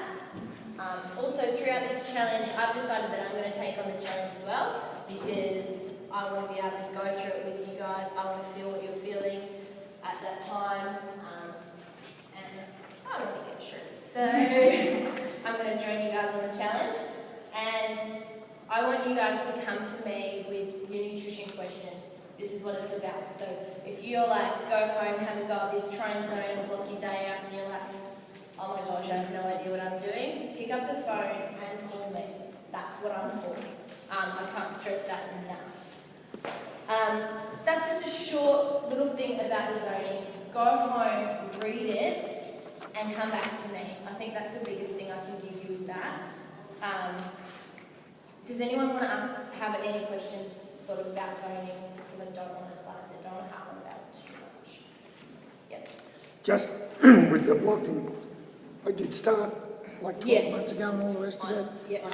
And the veggies? the veggies is insane. If you're a guy of my size trying to eat, the amount of veggies that's on this list is insane. You won't do it. It's like a plate this big. It's just insane. That's it was more along the lines of, there was a big list that I had of what meant what blocks. And it's a matter of getting your head around if you go somewhere to work out okay, how much of this do I need? Yep. And it's trying to work that out. That's a really hard thing that I found. Trying to work out how much is a block? Or if I get this, how much do I use? Of the kale, well, I don't know, is kale on this list? Kale should be on this well, list. just as a one. Kale, 1 and 1 water cup. Yeah. So 1 and 1 water cups of kale, which is huge, No, it's all right. You just shove it into the smoothie maker and you go. Just make a smoothie out of it. That's just on that too. If you're finding like with you're saying God, your size, eating vegetables, make a soup. Like you'll never know that you're putting it into your body. So If you would have had 1 cup of carrot, you would have juiced that. Perfect. Is that That's perfect. So it'd be 1 cup of the raw carrot, and then you would juice and drink 1 cup of whatever you make sure you keep the fibres in that too. Otherwise you're just getting the sugar off the carrot. But if you keep like the leftovers, I think there's some juices now that actually put in the pulp back into the pulp. I found with that, you're better off to have, if you've got a little blender, put the carrot in with it and just blend it till the whole thing turns to a thing, and then drink the whole lot. Because otherwise your pulp's going and you're losing. So you want to have the whole of the carrot? It becomes very high in sugar. That's right. Yeah. It's very high in fructose. That's why a lot of people drink juices. They think they're doing something healthy. When I started with it, I said, people have juices because it's really hard. you just want to, if it's blended, you put it in the blender because you don't lose anything. So you're having the whole of the whole thing. It's not like a couple that's coming in. You don't want the juice in So that. you don't go down to a $600. So if you have one that does that, Blender? No, buy yourself the little one that comes in a little cup with the blade. That's what I do. For $120. Go for it. It seems disgusting, but honestly, it's just raw vegetables. So yeah. Throw your 2 eggs in. Raw eggs in with it. Beautiful. So if you've got a juicer like that, like I just said, you've got a juicer. Well, they juice a lot better. Throw your pulp back in there, drink it. Use your common sense too as well with these sorts of things, guys. So if you're happy to be, With the zoning thing, how do you, so in your example, you've got 2 blocks for breakfast. Where are you? Yep, perfect, yep. So, according to your egg, 1 egg is 1 block already. Yes. So that's So a block of protein, a block of carbs, and a block of fat is 1 total block. So you want to have a balanced carbs, proteins and fats in all your meals. And what that's done is create, so you've got your 2 blocks of protein, your 2 blocks of carbs and your 2 blocks of fats. Yeah. Awesome question. Cool. Alright, so what I might do is, like I said, I'll let you guys sort of absorb that. Now we're going to move on to someone who has done this. Someone who has implemented the paleo. So she's implemented the zoning. She's done it all. And she's had an awesome, I think we're sitting at 19 kilo weight loss at the moment. She's combined the boot camps with the personal training. And she's done it all. So if we could give Laura a big round of applause.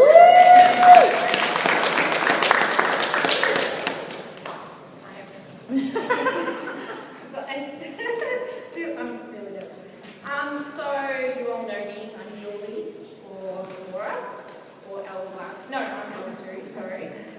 Laura. So outwardly I've always been a pretty happy person.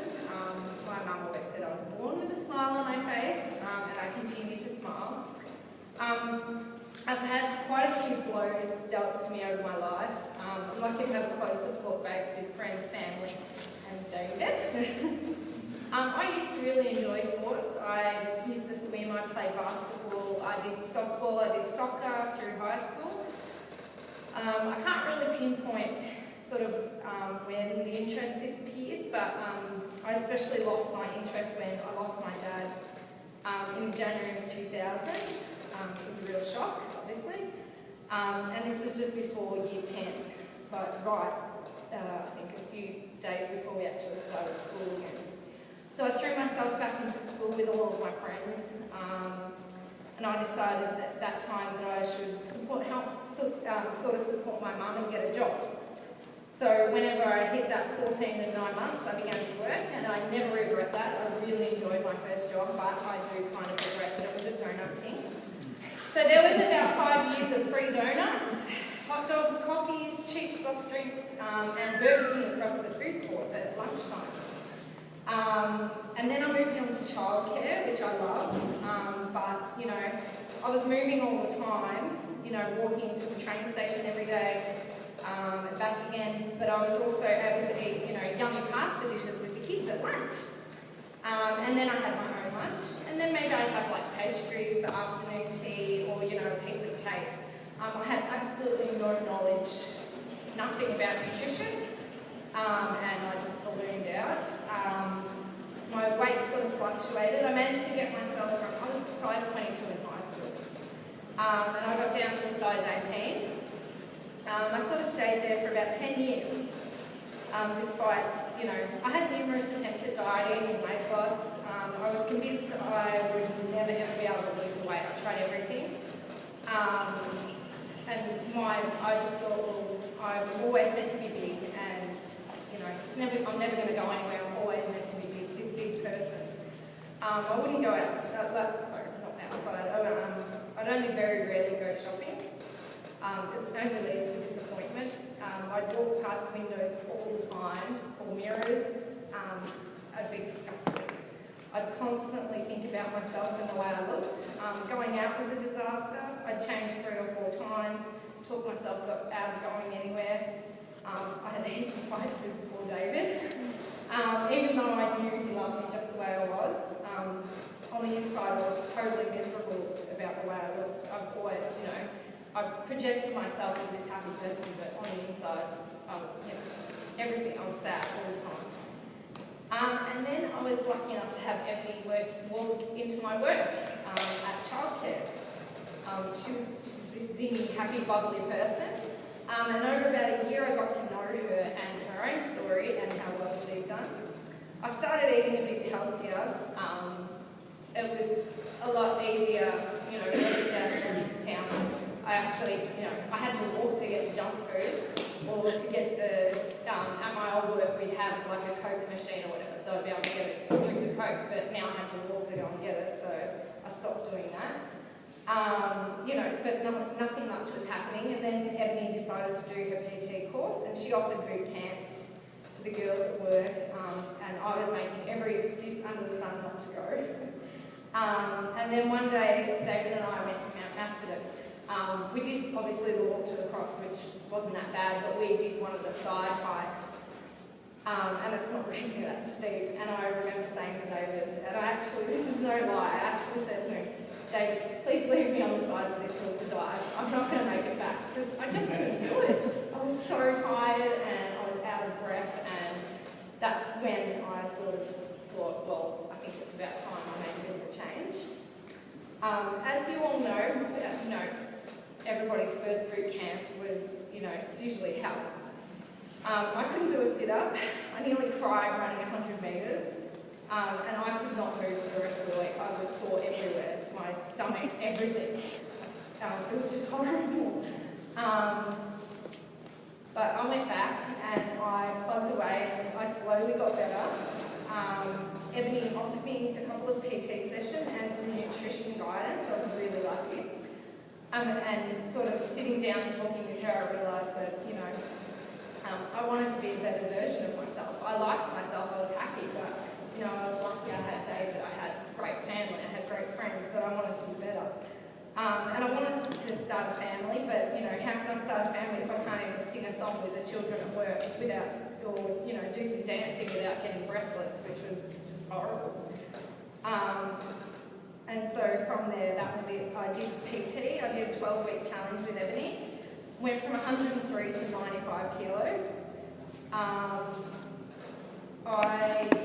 remember one day, I used to hate running, absolutely hate it, and even running the 400 metres to that bloody breeze, I hated it. And then one day, at the start of the PT session, we went for an 800 run for the warm-up, and I was running, and I was chatting away to Ebony, and then we got to a little bit further, and I'm like, Ebony, I just did that whole thing, and I'm talking to you and running, and I was fine. And I couldn't believe it. That was when I was like, oh, stop happening. And then Ebony abandoned me for 6 weeks, and I was very upset. She went overseas and introduced me to Trico and One Life. And I continued to build on my athleticism and my weight loss. I wrapped my head around eating more food. I was not eating enough food to fuel, I would, not eat throughout the day and then go home and eat bread and butter, or, chuck on a bit of toast and have some Vegemite and butter, which I loved.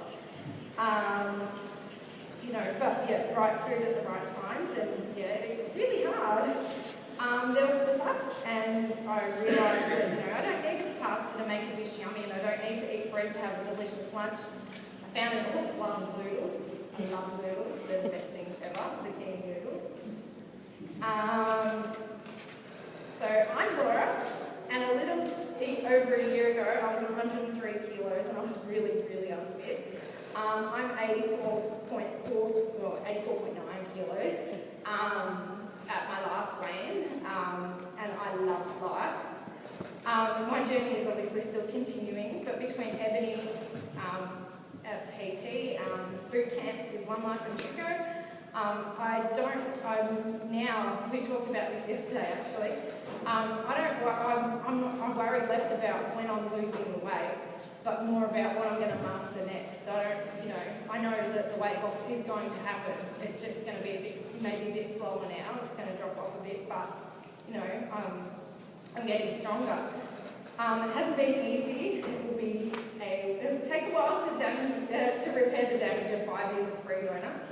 I've cried over 50 burpees, but now I'm confident. I no longer think about the way I look constantly, except when I think about my awesome muscles. I can run 4 kilometres non-stop, do 100 sit-ups in 3 minutes. I can pull up my own body weight, and I love lifting. Yes. And I'd just like to finish by wishing everybody the best of luck on the 8-week challenge. It can make a massive difference, even in just 8 weeks, to your health and well-being when you focus on it. So go hard and do really well, everyone.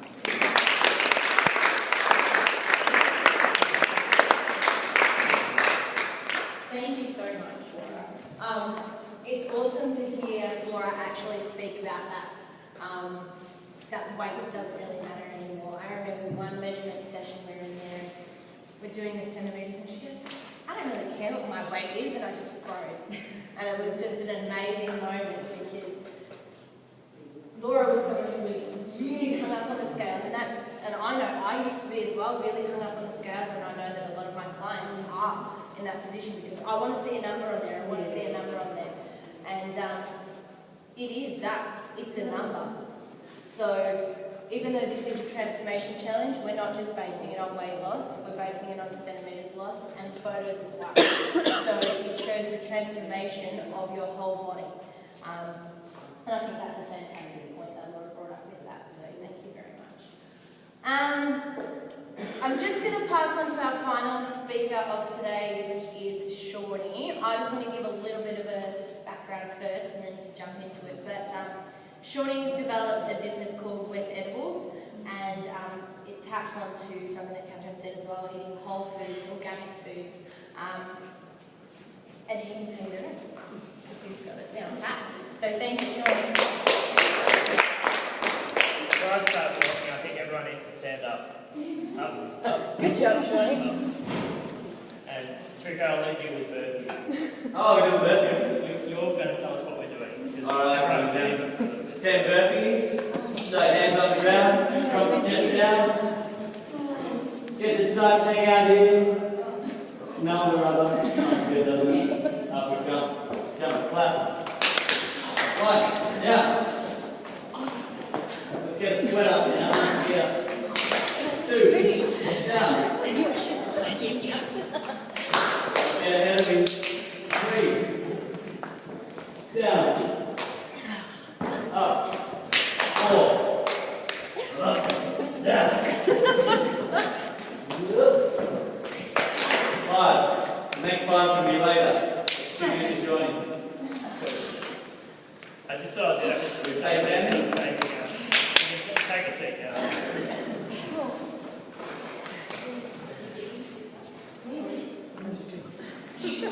I don't do burpees. Always leave something. Cool. So, I'm just talking about my new business venture, West Edibles. Basically, it's all about organic food at affordable prices. So that's what it's about. I'll start with a little bit of why I've talked about this market of organic, as opposed to you know, the type of vegetables everyone sees in the supermarkets everywhere. And basically, they're not what you think they are. They look like vegetables, and in fact they are. They're vegetables, but they're nothing compared to what you would get in here. So I really should have done those burpees. Really bad. I'm back here. Okay, man. So basically, the thing is, with organics, everyone focuses on the chemical intake, but they don't focus on the essential bit, and that is the soil that's grown in. So basically, every plant and every cow that eats it, every cow, every chicken that eats a plant that you eat, needs to live in effectively have good soil, and through that you get all the nutrients in the soil. But in the synthetic process in which we're currently eating, what happens is they're putting basically synthetic nitrogen into the soil that doesn't get absorbed by the plants, and it actually affects the way that the plants grow. And so your plants don't take in the essential nutrients from the soil. So believe it or not, that probably doesn't make any sense. Does that make any sense? Sorry.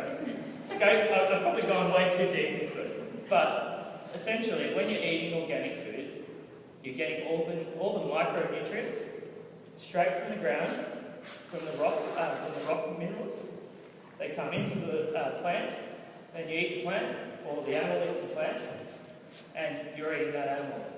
You're getting much higher micronutrients, and in fact, you'll be off the scale eating organic food that way.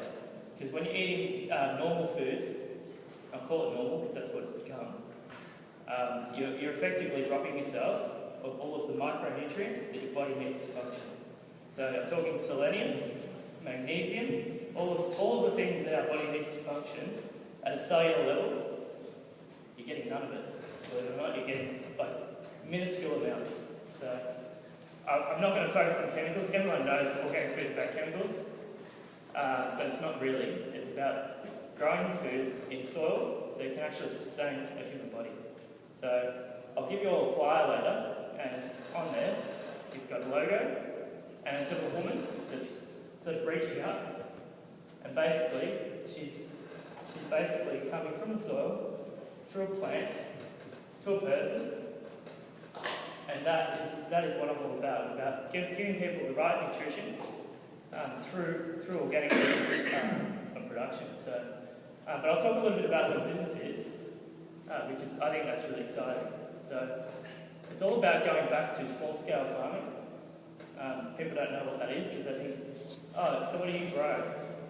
And generally it's one line. It's like a lettuce or a cucumber, or maybe a tomato, or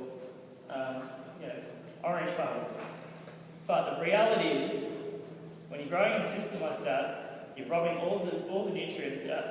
You're robbing yourself of all the nutrients that you deserve, because the soil is not being looked after. Anyone here can go down to Werribee South, and you can see there's no life in the soil at all. It takes 15 minutes to go down and have a look at it one day. Basically, you go there, you grab the soil. So I did it with my brother 2 weeks ago. I go, what does this feel like? Smell it. There's nothing there. You're eating nothing. It's dust, yeah? You're eating dust. There's nothing there. I took my brother he's struggling with a lot at the moment, but I won't go into that. And he needed to see something that I thought was important to him, and that is what life actually is. And believe it or not, it's very interesting because most of our body is actually made up of only a few things other than essential trace elements, and that is oxygen, hydrogen, nitrogen, all these basic chemicals, and they all come from the air. And the rest comes right underneath your feet, trace elements. So if you're not getting the trace elements, you're actually not feeding your body properly. So I'm not going to talk about chemicals ever, that's all I'm about. Now when we went to the farm, small scale farm, 7 acres, they've only got just under half an acre under production. And in the past 12 months, they've been doing this method called biodynamic farming, and to step beyond traditional organics, because they spray a special type of biological spray that's full of bacteria, basically. And what it does is it converts soil from this lifeless, basically dust, into something that lives. You smell it, it smells clean and fresh. You see the vegetables growing, you go, that's amazing. Now, that's what it's about. Actually about getting the goodness out of the earth and putting that back into your body, and then from there, actually functioning properly. A lot of people have mineral deficiencies. Magnesium is a huge problem because the way that they put the nitrogen fertilisers over all the crops actually stop the intake from the plant. So you're really doing yourself a disservice eating normal food that's sold at a supermarket. Now what I'm doing with West Edibles is I'm going back to the small farms, I'm going back to some of the larger farms that are organic, and I'm going to wholesale markets, which are huge farms, but you have no choice at the moment. And I'm able to compete on price on some things by giving the farmers a fair price for what they get and bringing my margin lower. So what I'm all about is going to like the Aldi model of sort of low-cost shopping, but for organic produce, and that's what it's all about. Because people really need to start eating properly. There's an organic farmer who does lamb and beef, and they cannot keep up with demand. They're growing exponentially, and I mean actually leasing land because they can't own it quick enough to grow more cattle on land, so that they can feed people at an affordable price as well. So I'll be focusing only on fruit and vegetables. I decided this because at the moment the organic market is not suitable to actually put any markup on nuts or legumes and those type of things. And so we're starting a bulk buying group, and by we I mean group of community members just because we can. Starting a bulk buying group in Wyndham, and you're all more than welcome to be a part of that as well, because people need to start eating. And I'll take one thing from what you said, Kathryn. I thought everything's fantastic, but I'll really stress the importance of nuts in your diet, because it's all the things like selenium, magnesium, and zinc, and all those type of things that you get from walnuts, almonds, and even Brazil nuts. I wouldn't recommend too many Brazil nuts. Yeah, they're quite fattening. They're very high in fat. Yeah. But they do have a whole lot of essential trace elements as well. So I would stress a diet like the paleo diet. I'd also say, we should probably be considering having a little bit more legumes as well in our diet. And as a vegetarian who's going to consider, and actually as soon as I get hold of it, eating grass-fed beef on 2 days a week. I got my blood results done, and then I took them to a naturopath, as you do. And I had to convince the doctor that I was sick, and he knew I wasn't sick. I said, I'm feeling fantastic, what's wrong with me? Because I changed my diet, listened to Trico, and basically started implementing things he did. I go, I'm feeling fantastic, I've lost weight, I'm doing well, give me a blood test, I want to see what's going on. And so he said, you're going to have to tell me something better than that, like, you're going to have to tell me that you're sick. I go, why? Because the health system is about sickness, it's not about getting better. So you've got to ask yourself, why are we funding things to get worse, or to just put a band-aid over the problem, rather than getting better?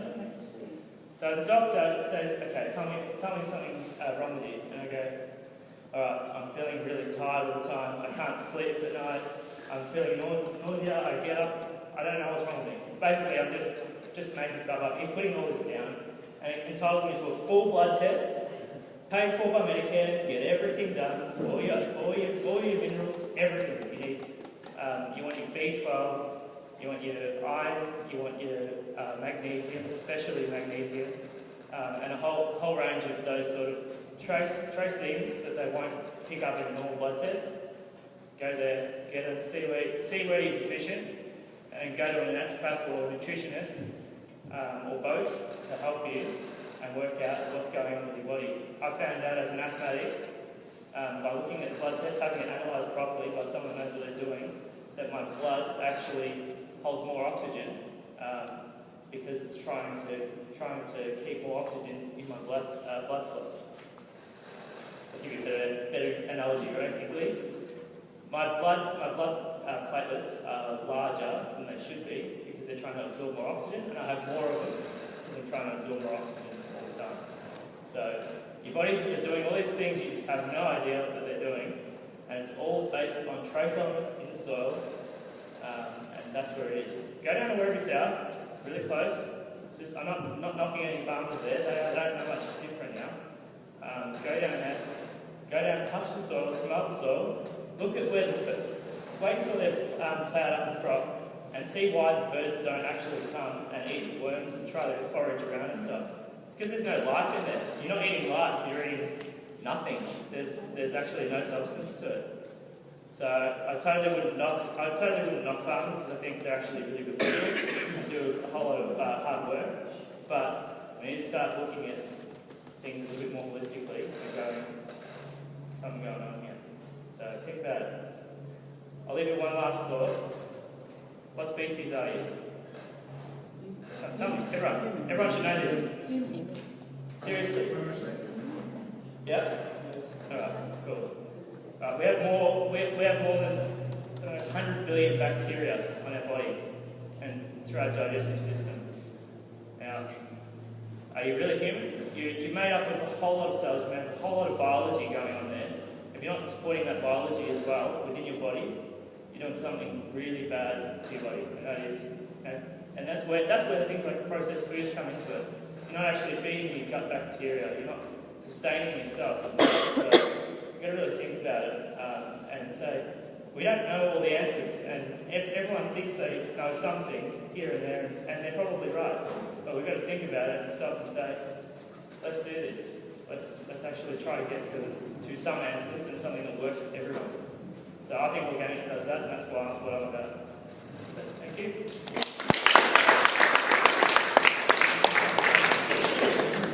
I think Shaun forgot the most important thing, is that he has some here today if you guys would like to try it.